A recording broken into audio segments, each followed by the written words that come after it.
Hello and welcome everybody to the Multifamily and More Expert Series, where we dive deep into a specific topic with our expert guest in the area of real estate, mindset, or anywhere in between. This is a special 5-part series we're doing on underwriting specific expenses with our guest, who I'll introduce here in a moment. You could check out this along with the other 4 in the playlist above, so you can get a good sense of a deep dive on each different expense class. My guest today, Steve Lyman, is the owner and principal of Superior Management Systems, a third-party property management company in Michigan. He's also an investor with hundreds of units because he's a big baller in his portfolio and manages 1,000 or more at this point. So he's doing really well with this stuff. Steve, welcome. Hey, Jamie, thanks for having me. Absolutely. Absolutely. So today we're talking about probably the one that stumps people the most, which is taxes. How do you underwrite taxes when you're considering the purchase of a multifamily property? So first, let's talk about what is it about taxes that you have to be considerate of when you underwrite them, and then we can kind of go from there. Sure.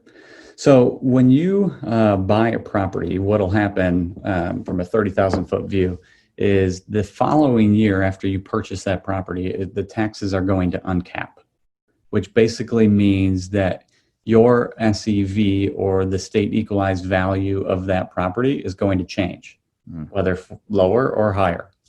So yeah, so you have to be able to, with a good estimate, know what those taxes are going to be when you underwrite the property. Okay, so let's talk about an example. Give us some numbers on this. What would this look like? So I'm looking at a property of X value, and your point is, like, somebody looking at it might say, oh, okay, I see how much the taxes are as they look at it, and they throw it in their underwriting. But it's like, well, that's what the taxes are now. But when you buy it, the taxes can change, and you want to be conservative with your underwriting. So give us some example if you can on this. Yeah, so let's take a property. Say you're buying $1 million property, right? You're paying $1 million. You're paying $1 million for it, right? So you're looking at the notice of assessment that you either got in the due diligence information that the seller gave to you, or you can get that from it's public record. So you can get that from what's called the GIS system. So every county has a GIS, and you can go online and you can search, say, Oakland County GIS, and you might have to pay $1 or $2, but you can look at every parcel and what their taxes have been. It also shows you what their SEV is, and also what their taxable value is. So from that point, so say, going back to our example, say we buy $1 million property, and you look at that notice of assessment, and it has an SEV of $400,000, right? So your SEV is always, well, not always. Basically, a good rule of thumb is your SEV is half of what the assessor values your property at, right? So the assessor previously had valued that property at $800,000, but your SEV is $400,000. So when you buy the property, what's going to happen is when that master deed transfers, it's going to trigger the assessor to pull sales comps in the area for your property to get a correct SEV for that property moving forward. So going with our example of $1 million property, they might pull sales comps for the past 2 years and see that, yep, that's right on the money about where the value of other properties are. So we're going to bump the SEV to $500,000.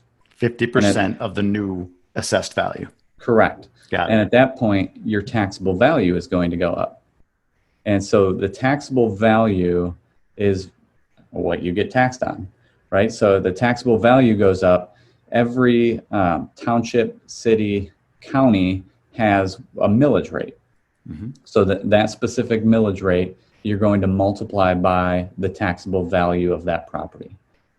Makes sense. So if you want to be conservative in your underwriting, what I always do is I will bump, say the SEV goes up to $500,000, I'm going to bump the taxable value up to $500,000 and then multiply the taxable value by the millage rate. And that'll give you a good idea of what your taxes are going to uncap to.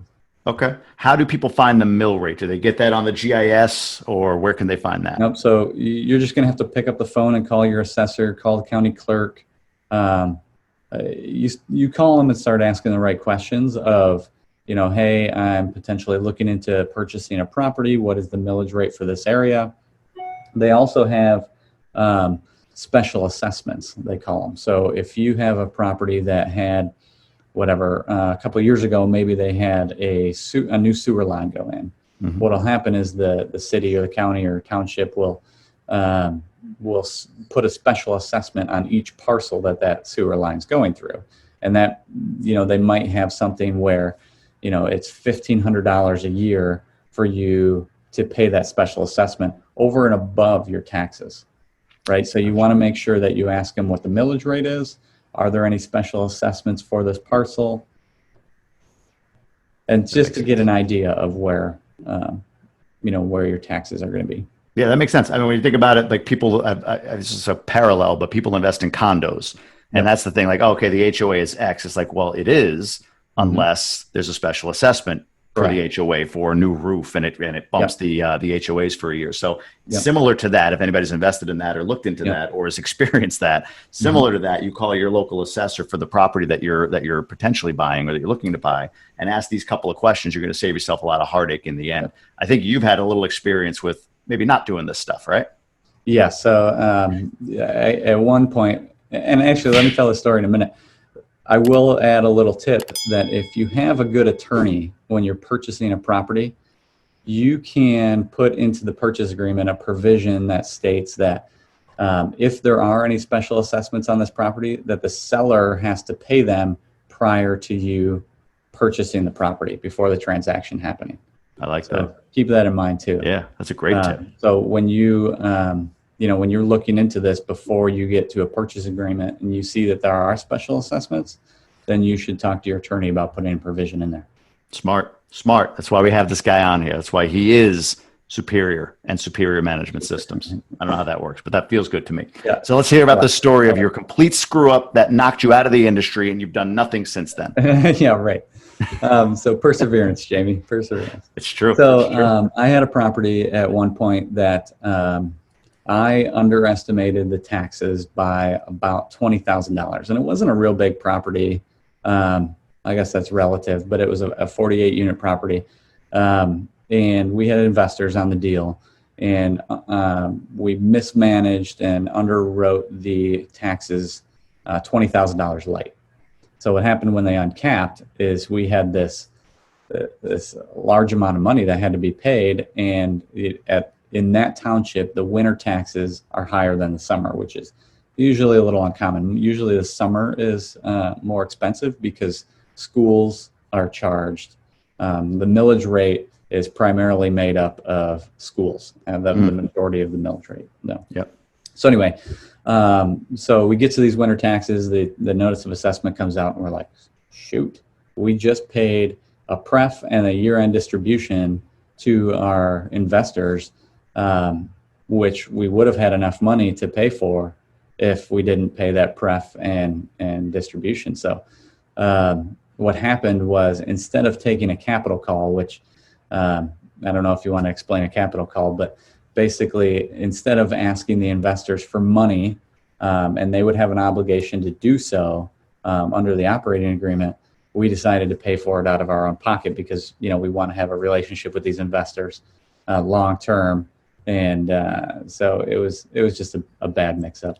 Yeah. So capital call, very quick, I think it's one of those, like, it sounds really good, doesn't it? Oh, capital call. It does. It sounds nice. It sounds nice. Like, oh, we're going to do a capital call. But what it is essentially is, hey, we need more money. Like, you gave us X. We said, if you give us X, we'll give you Y back. But, in many cases, we were wrong. We underestimated it and we need more money. I mean, it's not always all bad. Like, circumstances could just dictate, like, hey, here we are. This happened, like, unforeseen by anyone. And it could prompt a capital call. So it's not like capital calls are always bad, but it doesn't leave a great taste in the mouth of the investor that that relationship you've cultivated. Right. If you've said, give me X and I'll give you Y, and then you say, actually, give me X plus because we've missed something. So instead of that, Steve took that out of his pocket, essentially, or his part of the deal, and made sure that they covered the tax that year. And lesson learned. And here he is 1,000 units later, managing 1,000 units at this point. And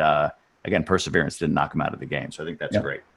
So this is good. So taxes, we're talking SEV, millage rate, and uncapping. Last thing on this would be if you buy a property, and tell me if this is fair or not, and I haven't experienced this, but if you buy a property whose purchase price is obviously a great deal in that market, right? The $1 million property that you just talked about, everything around it, as you look at it, you're like, man, this is a $1.5 million property, but somehow we're getting it for $1 million.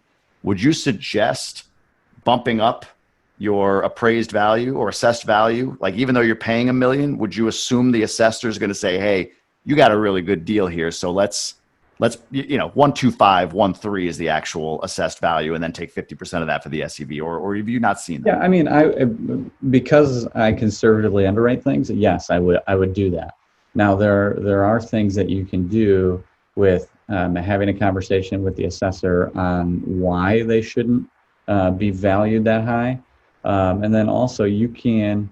There are companies and attorneys out there that will do tax appeals for you. Mm-hmm. Now, what they'll do is, they will go to a board at the state level and fight for you to not have that SEV or that taxable value bumped so high. And what'll happen is, say you save $50,000 in the first year on your taxes, they're going to take a percentage of that. So you don't get to see all of it, but it is a good savings, and we've done it before. Glass half full, right? Glass half full. Yeah, you get most of that. Actually, as I think about it, on a couple of duplexes I purchased, we did have this happen where we bought them well below market value. We appealed the assessment because the assessment they'd uncapped, and they assessed it at what the market values of these properties would be, but they were extremely distressed, so we bought them, appropriately so. At the appropriate price. At least I think they were the appropriate price. We did challenge. What's that? That's how you felt good about it. I felt good about it. We did challenge the assessment on both of those. And we said, hey, here's the purchase price. This is the market value because this is what we paid, right? And the assessor said, hey, look, you got a good deal here. So, we're not going to charge you the full assessment. Right. We're not going to charge you, an assessment at the price you paid. But we'll do it right around here. And it saved us. It's New York. Taxes are ridiculous. It saved us like $4,000 a year. So not everything we wanted, to your point, but it matters, right? That's cash flow. Yeah. So interesting. Okay. Steve, where can people learn more about you, learn more about Superior and all that good stuff? Sure. I think the best place to go is our website, which is www.superiormgmtsys.com. And there you can find what we do, what our philosophy of managing is, and then, more about me, my partner, and my LinkedIn, Facebook, that kind of thing. All the social, you can see the best hair in multifamily. You can see it in many, many platforms.